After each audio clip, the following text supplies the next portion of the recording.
Robots Radio presents... Folks, gotta eat. It was true in 2045 BC, and it's true today in the year of our Lord, 2045. Is it really necessary for the rat to be at the meeting? He is part of this team as much as me. Kid, we're hard as fuck. I am in hell. I am in absolute So hell. you're just gonna walk out into the open in front, Wait, in are front you of her? moving? Oh my god. Is that what you're doing? I mean, Good morning, Sprocky. Does it kind of like pixelate out? Like Tron? Of course. Yes.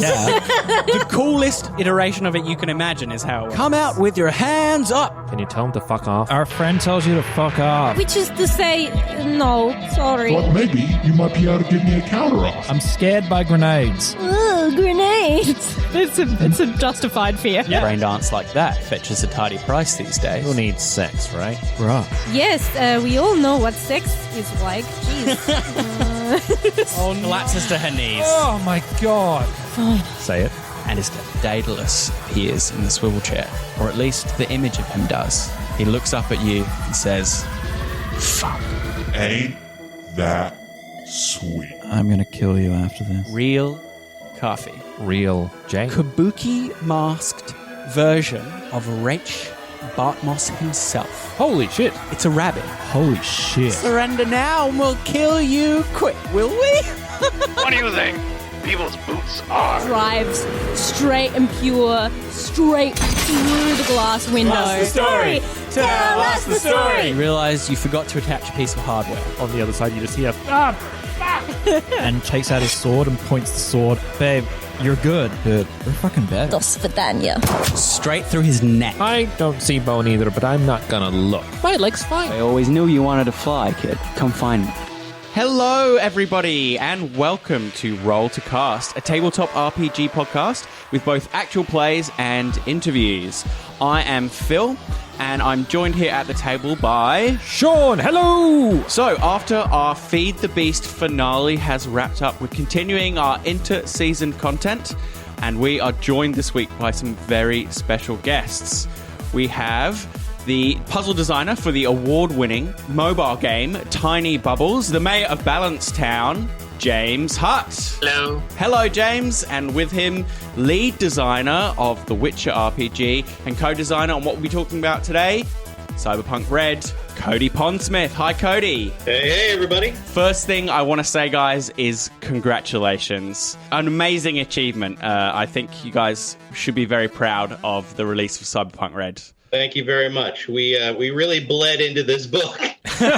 Is that where the red comes from? Red, yes, that's why it's red. So have you been celebrating at all? A certain amount of celebration. We've had some stuff going on in the background. You know, work keeps moving, but yeah, it's mostly just exciting. Surely you deserve a little bit of a break. We got a little bit, right, James? Yeah, we had a break. 5 minutes back to it. I didn't make him go directly back to work. Cracking the whip. So how much work does Red represent for you guys? I'm guessing years of your life or years off your life? I think it's 2, and I would say it's both. I would say it took us years, and it probably also took some years off, as it were.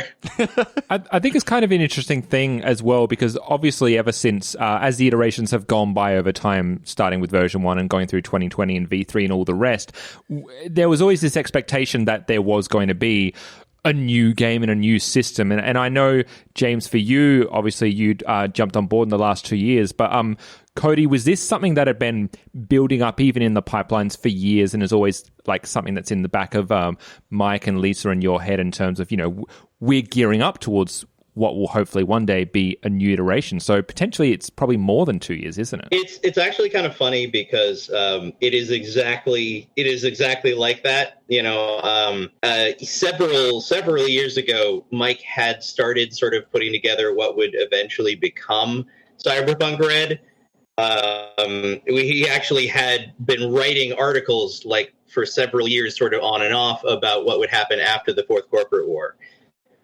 So it's kind of funny because originally it started out as this concept of like, oh, we'll do another printing of 2020 that has some updated material and stuff like that. And then it sort of eventually evolved into like, well, if we're going to do this much work, let's take the plunge. Let's do a new edition. So how does that work when, in terms of coming at the system of the game and saying, okay, we're going to keep the DNA.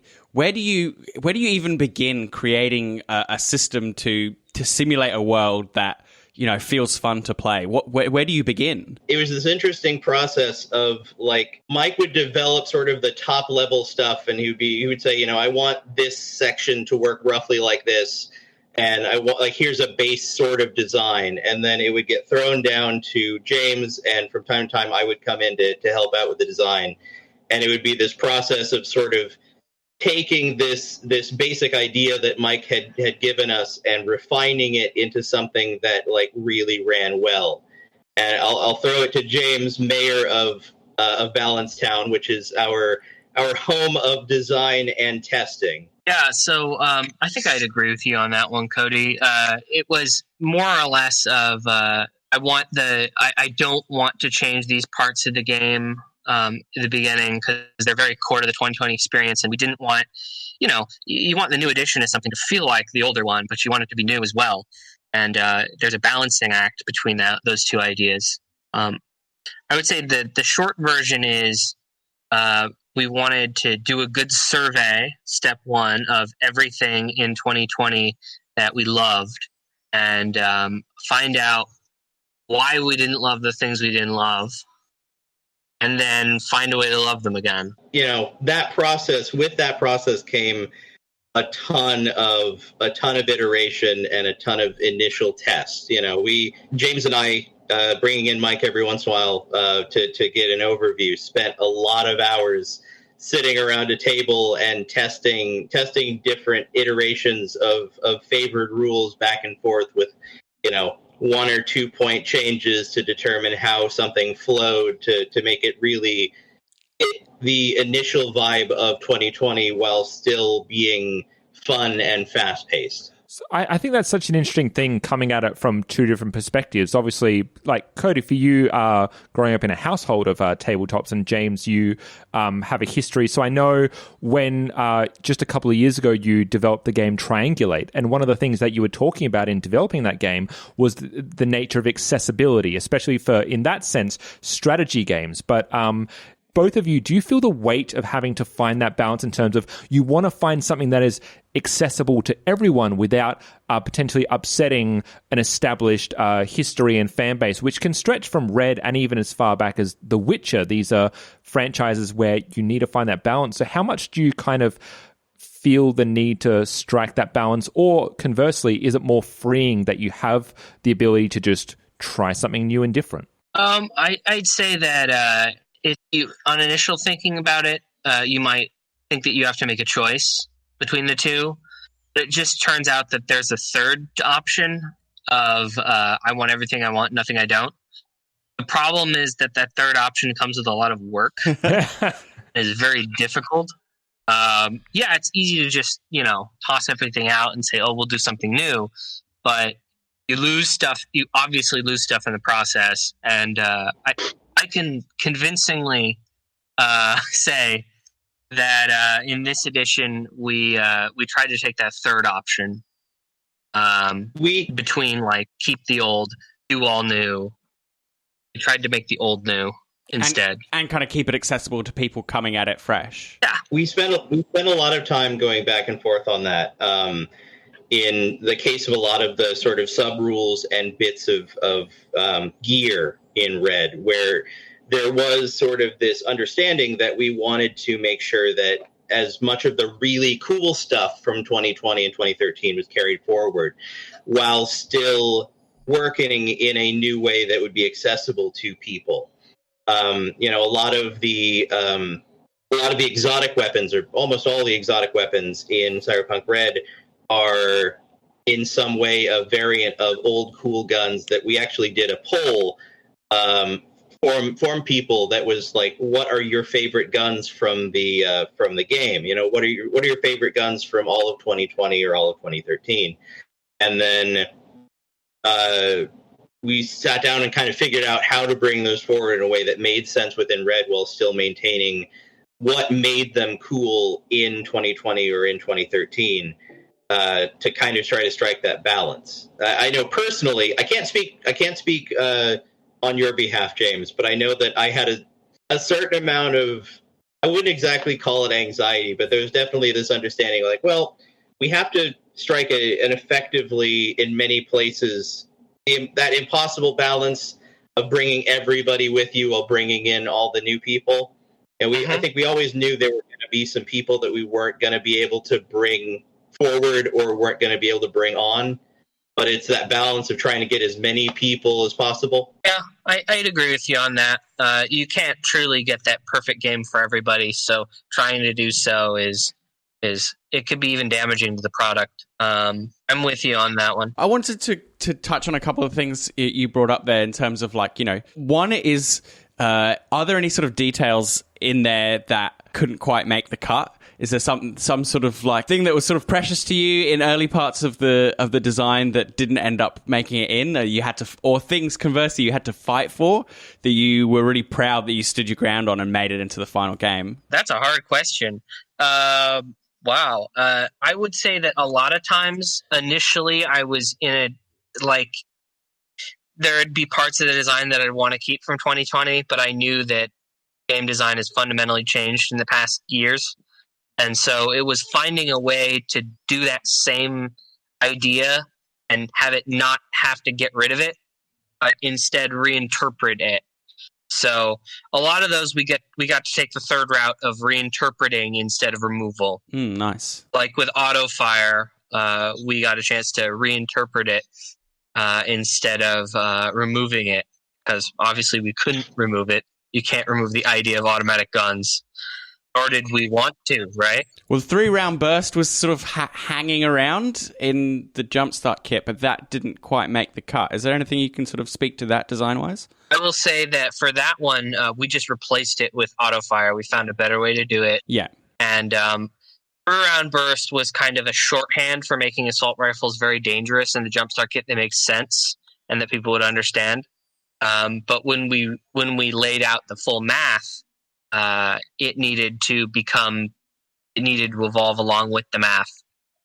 A lot of, if I may, a lot of the decision behind that was also based on the fact that in the Jumpstart kit, auto fire sort of exists in more of a vacuum than it does in the core book. And in the core book, we had to make auto fire play well with like different ammunition types and, other weapons that might auto fire differently in, more damaging ways. Cause it was a bit limiting in certain aspects when you had to mix that with other things that we were bringing in the core book. This ties into something that, the other thing that I was interested in from what you were saying, and that is to do with testing.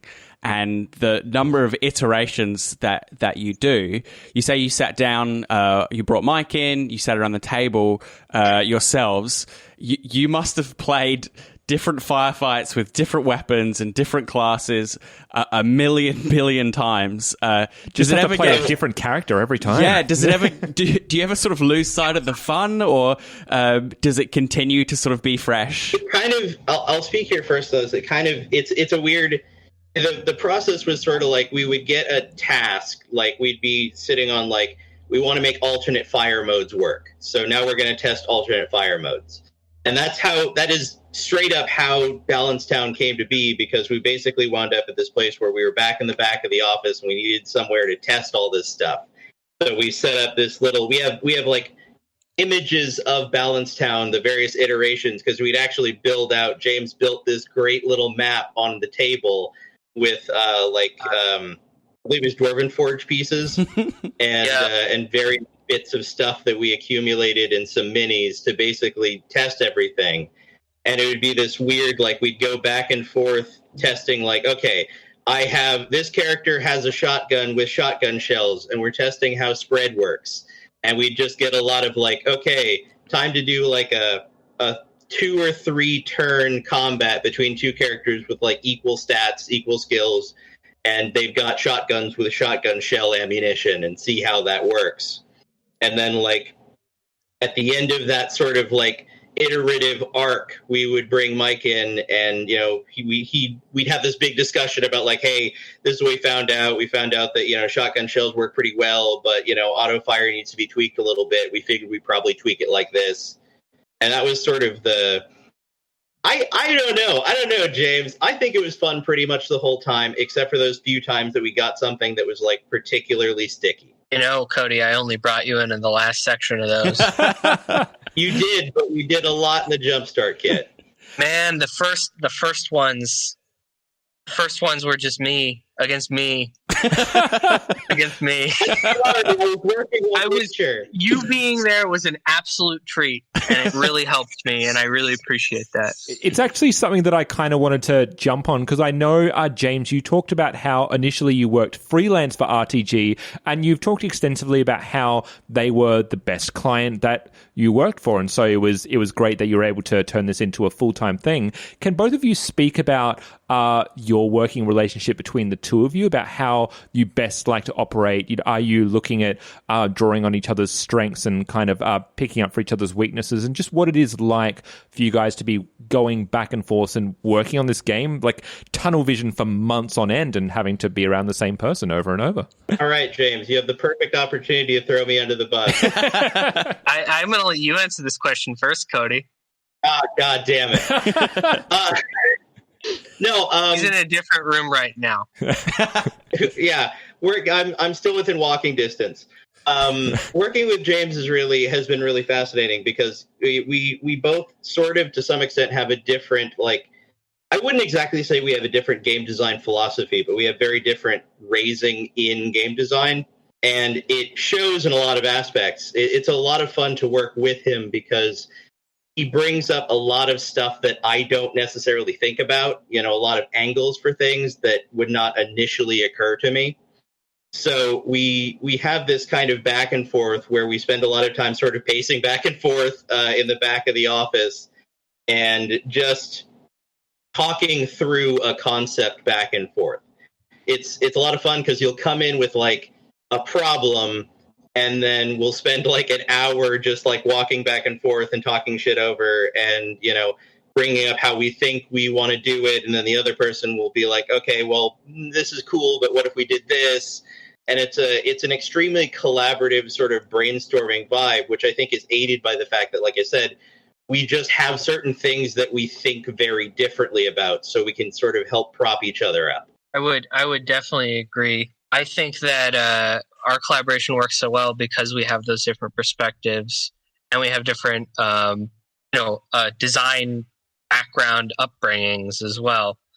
I think, collaborating with somebody that, is almost exactly like you is oftentimes it can get stifling, and I certainly don't have that problem. I instead have the benefit of the opposite. I think in many ways it's like the process of playing a game and collaborative storytelling, where you bring those different perspectives and you end up with a whole that's greater than the sum of its parts. Yeah, I'd agree with that. At which point do you bring in even more people and sort of like open up the testing pool? That would be in the public. We have our own ring of playtesters that we do for the private playtest. Would that be the Chrome Berets? Is that still around? That is not the Chrome Berets.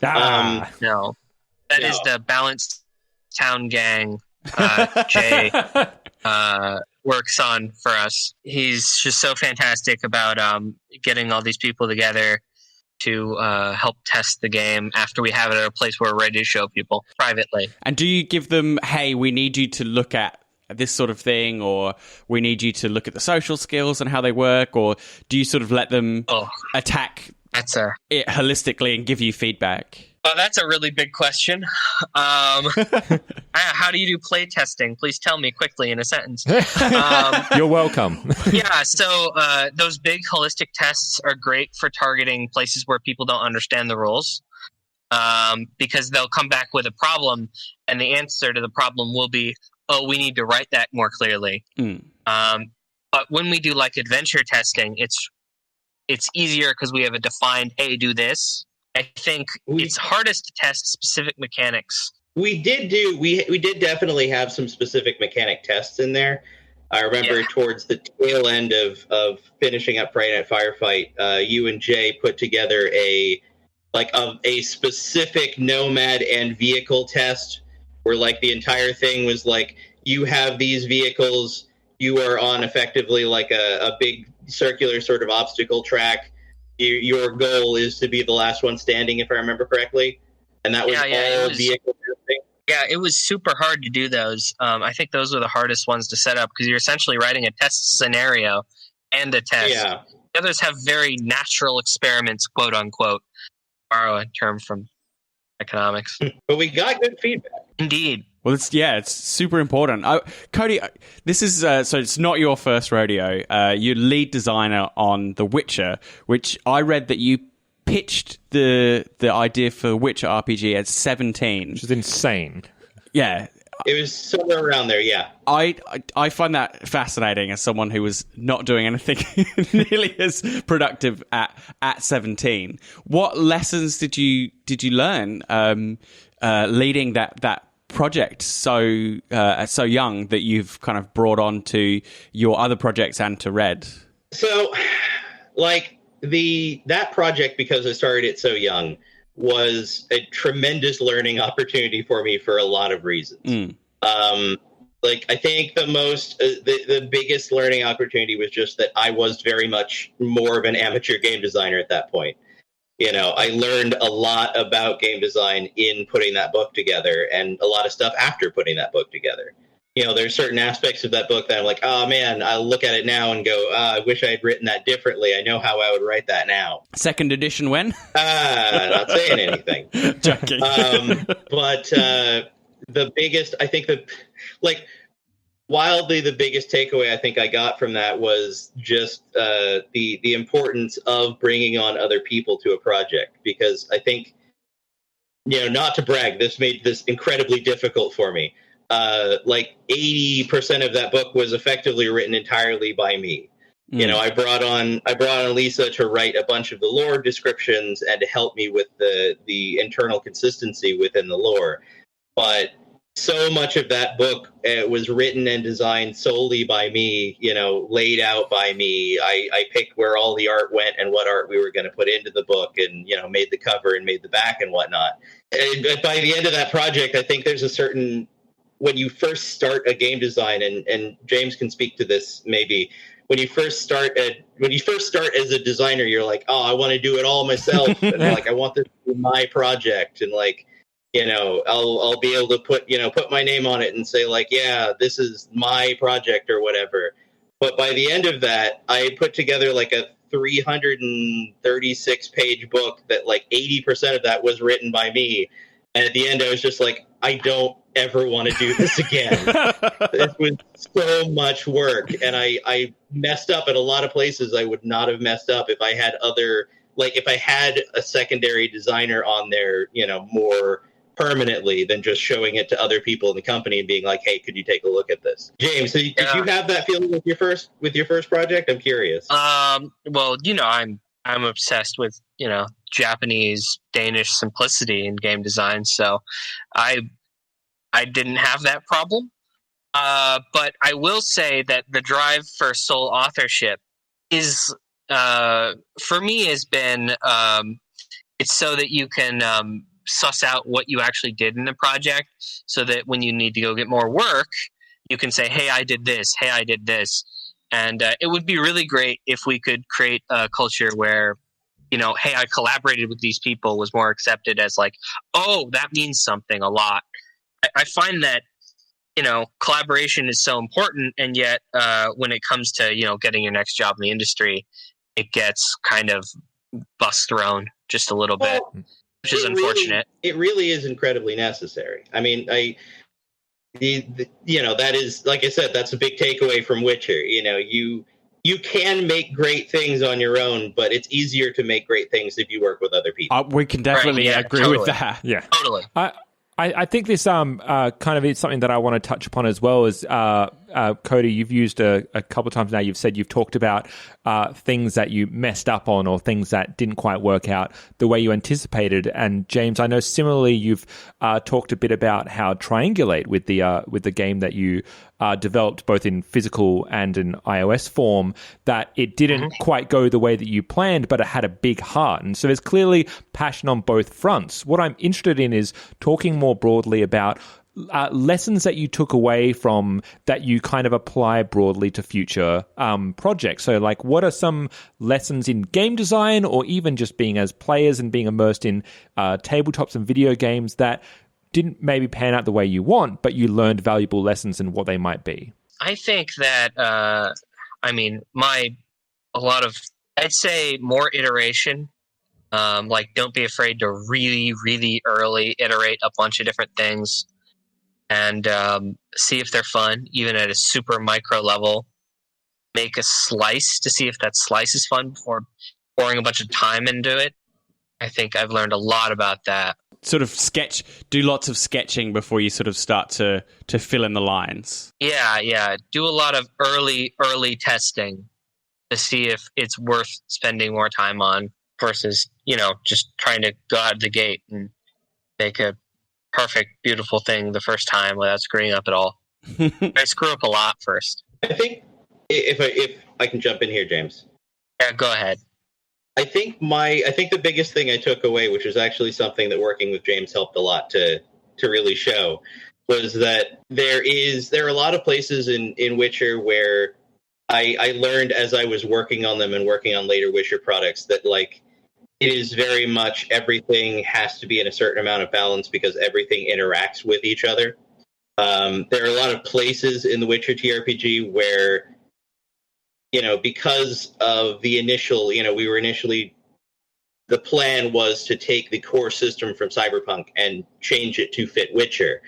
There were a lot of bits of, like, very detailed, very simulationist design that in some places would conflict with or stack with other design that was brought in to simulate Witcher that either made it weird or made for, like, loopholes that really, really clever players or horrible min-maxers could have used to really, like, break things. So it really sort of hammered home that if you're going to build a very granular or very complex system, you have to be extremely careful about where those things can intersect with each other, because I've seen 4 or 5 moments now where somebody has done something in a Witcher actual play that by raw they can do, but I never anticipated they were going to do.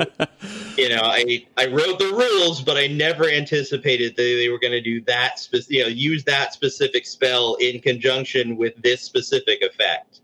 My favorite was feels a lot like being a game master. Yeah. Well, I watched one of the first Witcher actual plays I watched. Somebody did this cool combo where they used a fireball spell to hit somebody and then killed them with the fireball spell, but lit their body on fire. And then the next round, they used a separate fire spell to make that fire from the corpse leap onto another enemy. And I was like, I guess they technically can do that. I hadn't planned for that. I like the idea of you sitting by a computer, just fingers steepled, watching intently, like just writing notes. Oh, shit. What are they doing now? God. There are also some weird things with just, like, making sure that systems work properly and, are rendered in a way that they not only feel right, but they work mechanically. But yeah, that's the long and the short of it. Something I want to talk about in Red a bit more specifically, but also in less of a kind of mechanics way. Something we picked up on very early when we were preparing for our season is that Red has this really big shift in tone from 2020. It's a little less kind of oppressive. It's gritty and it's violent and it's dangerous, but there's kind of more hope. There's more scope for the players to achieve things and make permanent changes to their own lives or other people's lives. Is that something that you did or approached intentionally, or is it something that sort of grew organically during the design? I think that since it's about putting the world back together, essentially, there needs to be a general hope idea in there. It sort of helps that, you see 2077 right over the horizon. Oh, looks like they succeeded in putting the world back together.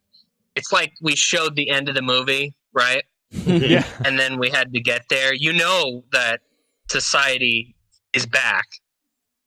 So there's it's squaring off that idea of like, I know how this movie ends, with the world itself, and being in 2020 even being content inside your own dystopia is a general cyberpunk concept. So I think it makes sense given the bookends of the edition. I can speak to talking with Mike early on in the project. Part of the reason he really wanted to do the Red the way he wanted to do, the way we wound up doing it, is very much along the lines of what James was saying. It was also inspired by the fact that we had gotten to this point in 2020 where, through many, many adventures and many, many books, everything had sort of gotten bigger and bigger and bigger to the point where, in 2020, there was this understanding that you were absolutely the underdog. You cannot win in 2020. The best you can achieve is a Pyrrhic victory, because, no matter what you do, Arasaka is so big and so powerful that there's literally no way that you're going to be able to do something really significant against them. The best you can do is spite them while they attempt to stomp all over you.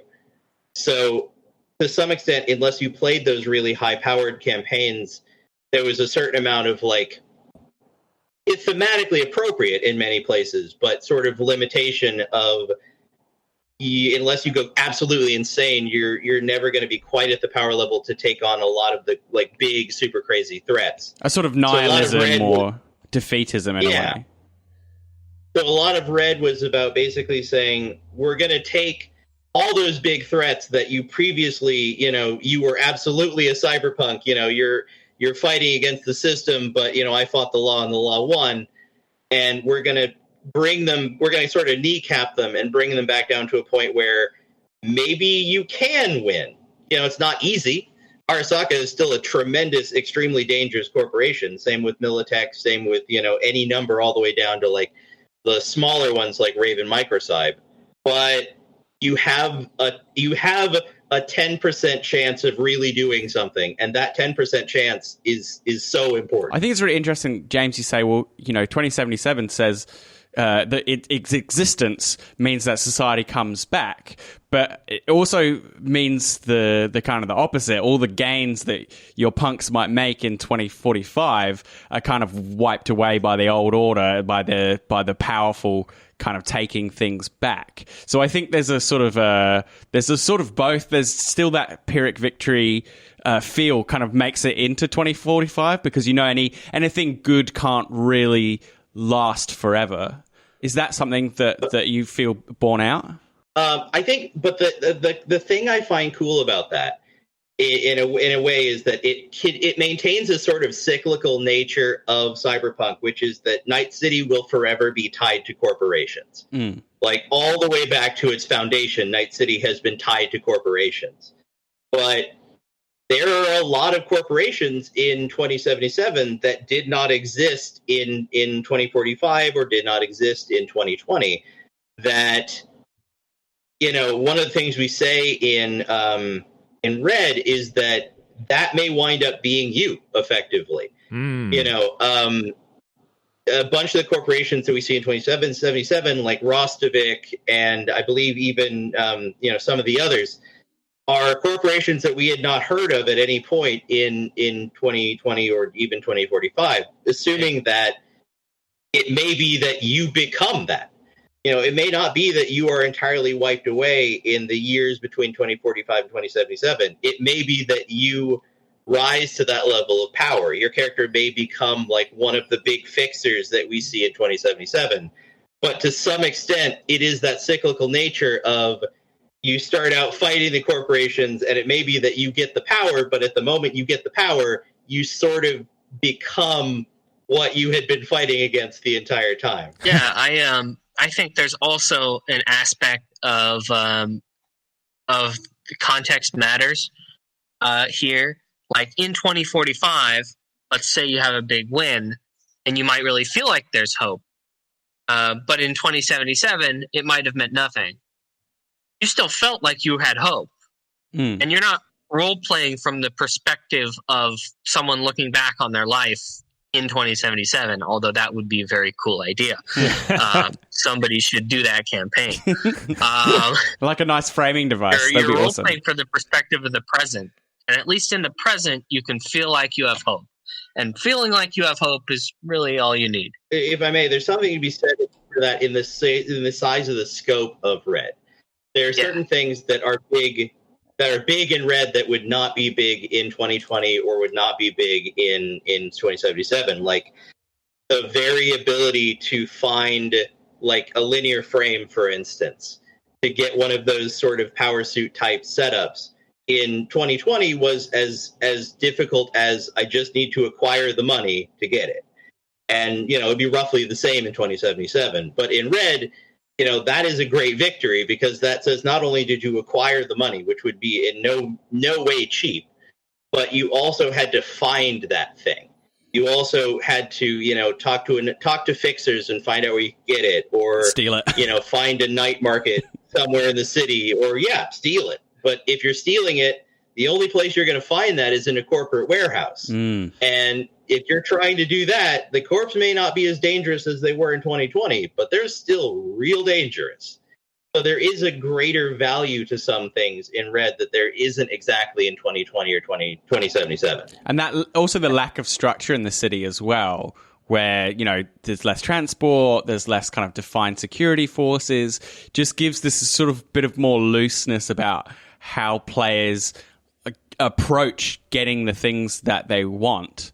But I feel like there's more avenues because the world is still trying to work out who does what and who has the power. Definitely. I do have a question in regards to you talked about context and values, and I'm interested about that with the both of you personally, not just as game designers, but as players and GMs yourself, because obviously that's going to bleed into what you want to design and what you want to write about. So I'm kind of intrigued by the idea of outside of Talsorian Games, what are the sorts of games you play, and what attracts you to those sort of games, and what do you value as a player and as game masters yourselves that potentially might blend into the way you like to present and write games? Okay, I'll start. I made you start last time. It's only fair. So I have a long-running D&D 5th edition campaign. I like playing with people who've never played games before, because you get to see them learning the game, and it's self-serving because, yes, it bleeds into my work. But I've been able to run a game, a singular campaign in a singular world for like going on 3 years now. And that, I think, has really bled into, I need to make sure these settings have longevity that can have that 3-year game where that can make sense. I guess also because it's 5th edition, I've learned very quickly how important it is to have a game as accessible as that, because it needs to bring in not only people who have just played D&D, which is a lot of people in the industry, but also people who've never played before. It needs to be somebody's first game, I agree with that. The way I tend to run, I have a group. I have a dedicated TRPG group, which is very heavy on role-playing and social interaction. So a lot of what I tend to run is, very sort of social interaction, almost leading into sort of soap opera style games where, the initial plot line is there, but a lot of the focus is also on character interaction and character development. So a lot of that is bled into my game design philosophy in ways of just, I like to put ways into games to get character development and cool things about your character, good role-playing opportunities. Something that, you can start playing a character and then 20 sessions later you can look at your character and say, wow, things have changed. I have had character development. I have a cool new ability that lets me do this cool new role-playing thing, or I have a very awesome weapon that has a story behind it, or something of the like.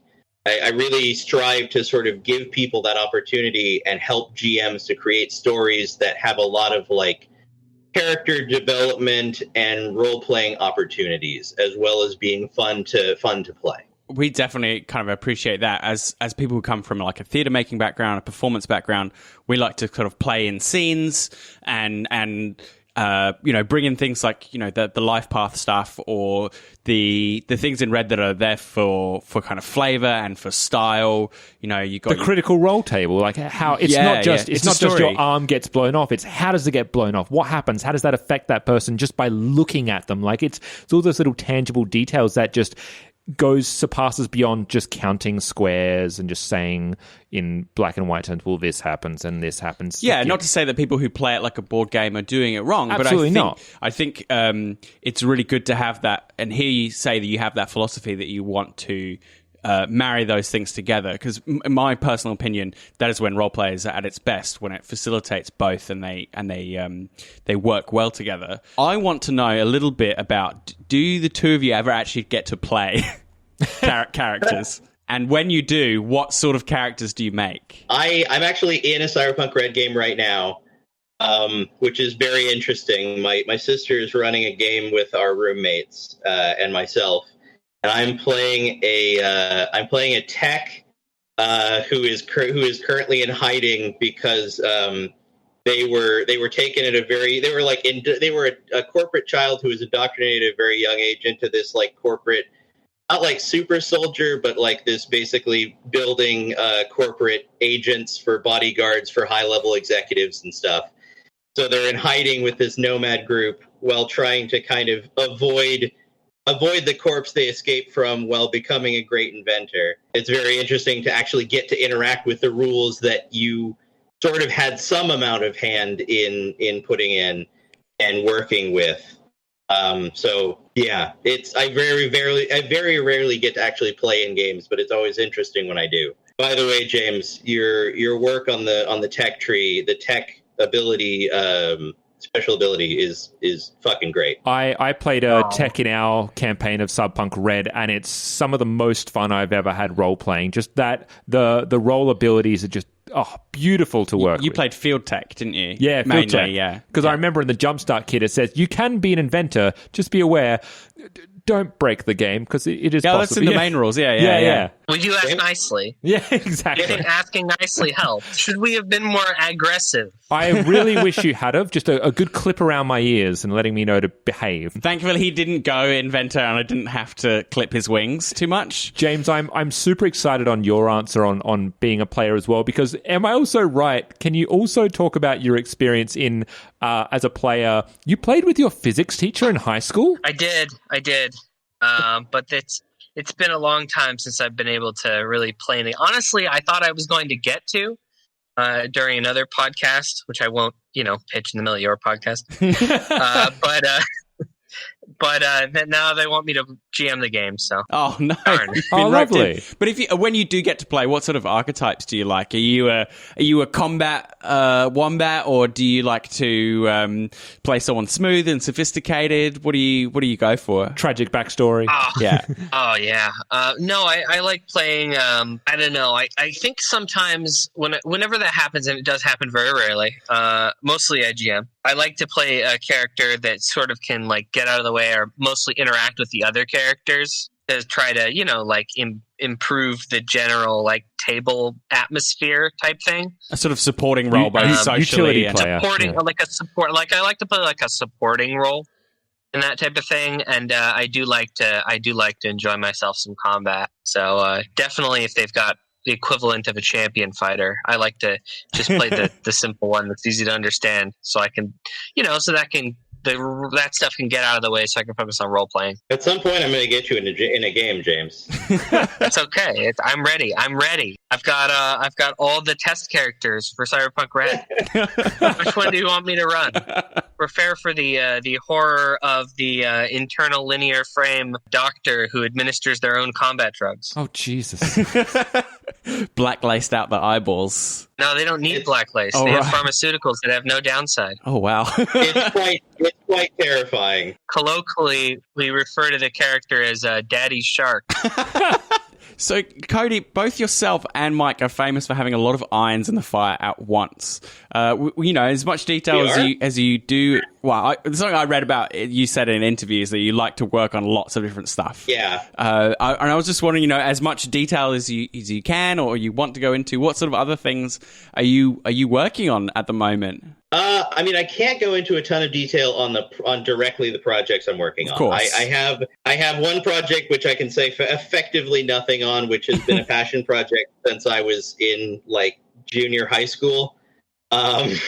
It has seen so many iterations now. It barely looks like what it was when I first created it, but I'm hoping to someday actually be able to do that in a published form. But like I said, I can't really say pretty much anything about it.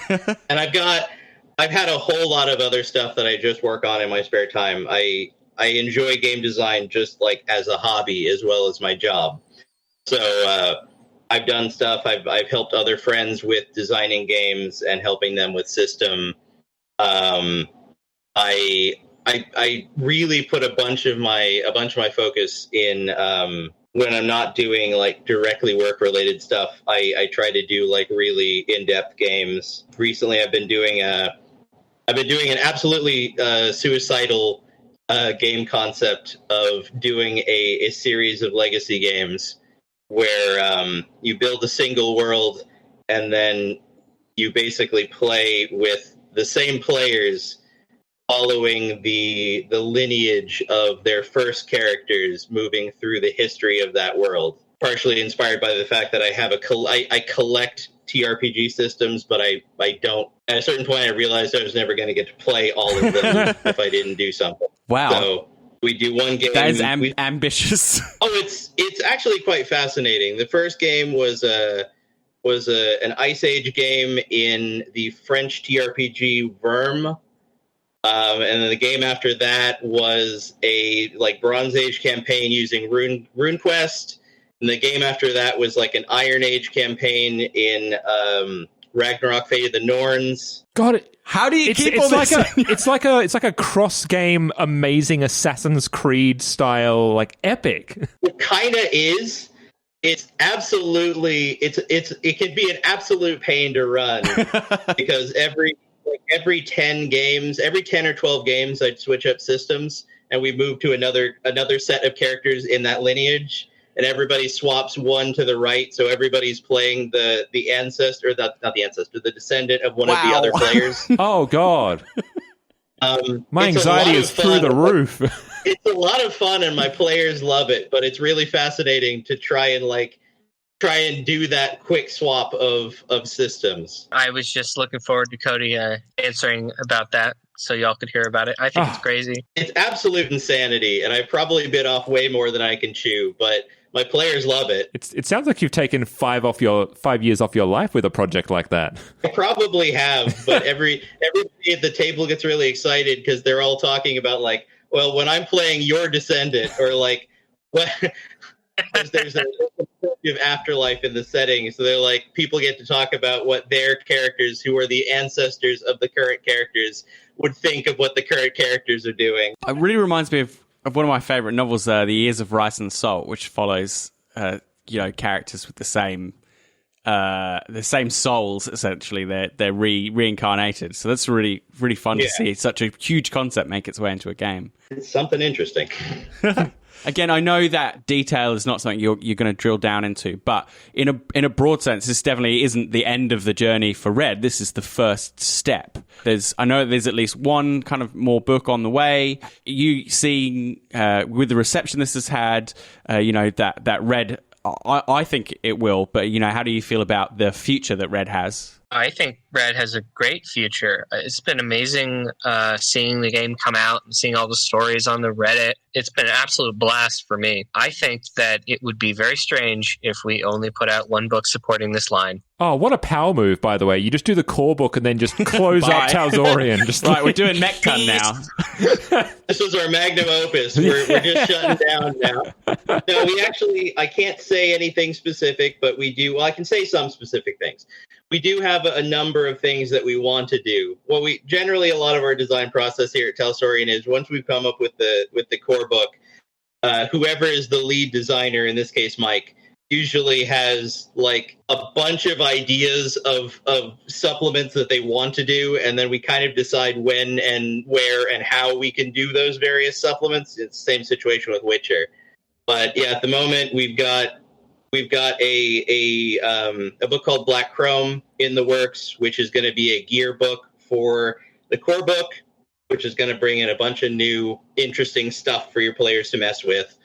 We've got some other stuff in the line that I can't quite talk about at the moment. Tons of new weapons. Tons of new weapons are on the way. Oh yeah. My favorite book of the original run was the Night City Source book. Yeah. It's just, I love all the extra detail and the extra texture that went into there, and I can imagine that that's something you'll be keen to get into as well at some point, is to flesh out the minutiae of the playground that people get to run around in. I can't say that we're going to do a night, of course, but I would consider it extremely strange if we didn't. Yeah. I think for myself, what I cannot wait to get my hands on is, I just love reading campaign books and adventure books, and I'm really, because like I remember reading a 2020 book where it's like, what? It's an underwater prison, and the whole point is to try and escape.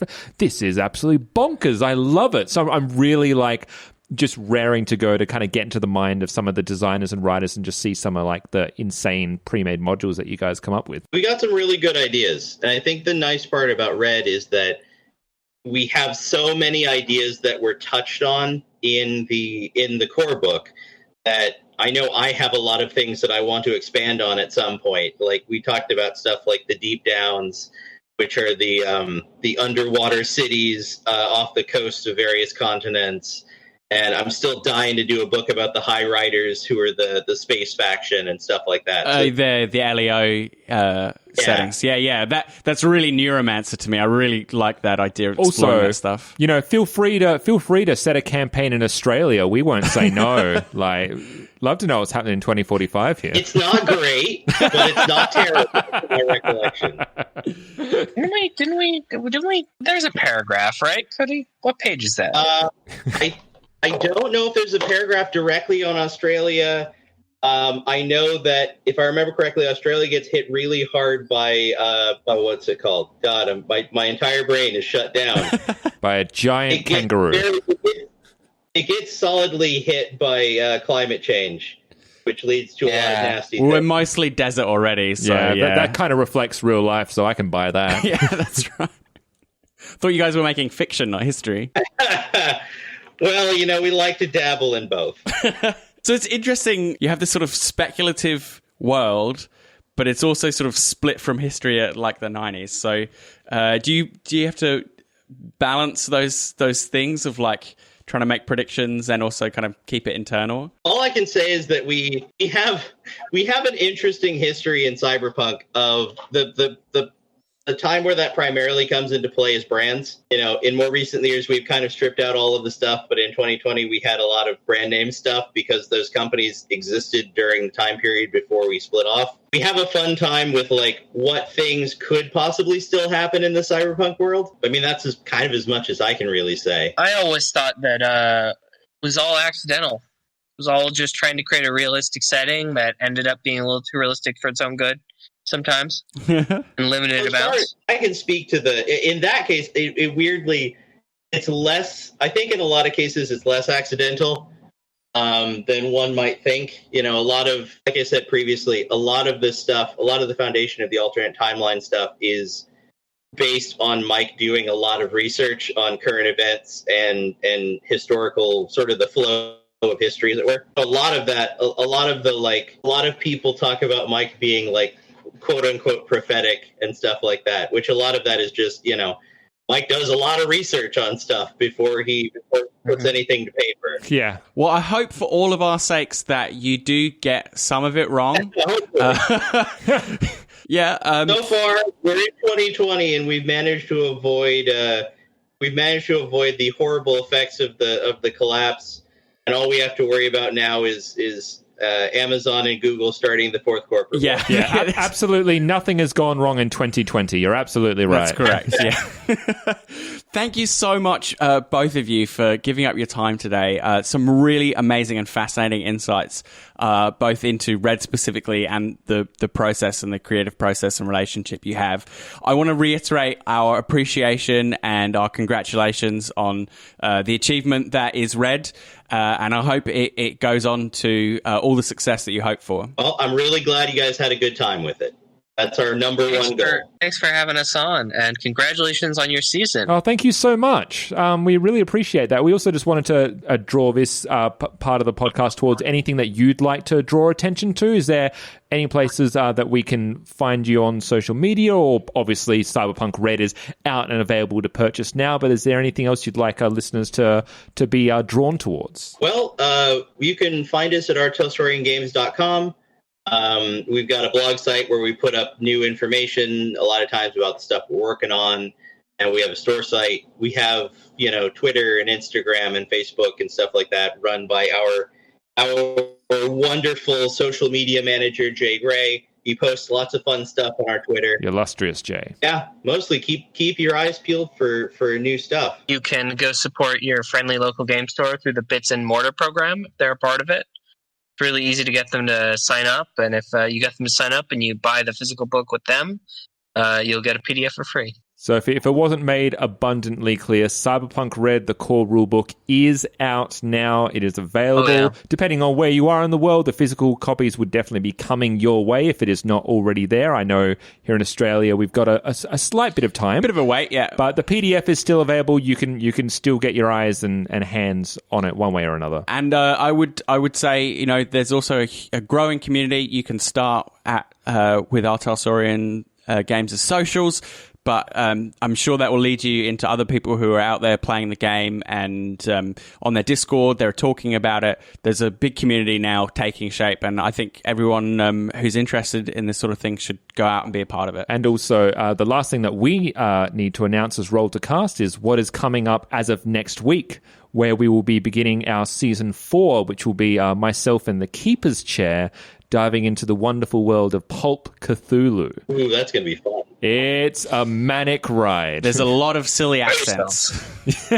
None of us are playing Australians. But yeah, once again, and finally, thank you so much to the both of you, James and Cody, for coming on and spending time talking to us. We really appreciate it. It's been a lot of fun. Oh, I had a ton of fun. Oh, me too. Bye, and take care. Stay safe. I've been Sean. I've been Phil. And you have been James and Cody, haven't you? Yes, we have. I was about like it.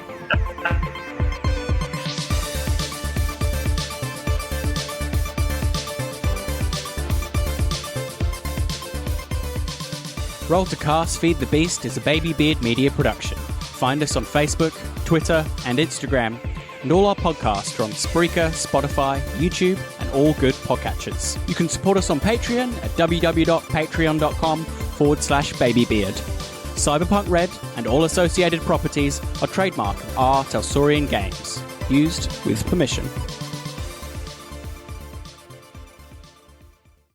You've been listening to a Robots Radio podcast. Smart shows for interesting people. Check out all the shows at robotsradio.net. My name is Brian Burton. It's been 26 years since the bombs fell. And since I've left the vault, I've been trying to rebuild. This isn't the Appalachia that I remember. There's so much more to everything going on. And I promise to find the answer.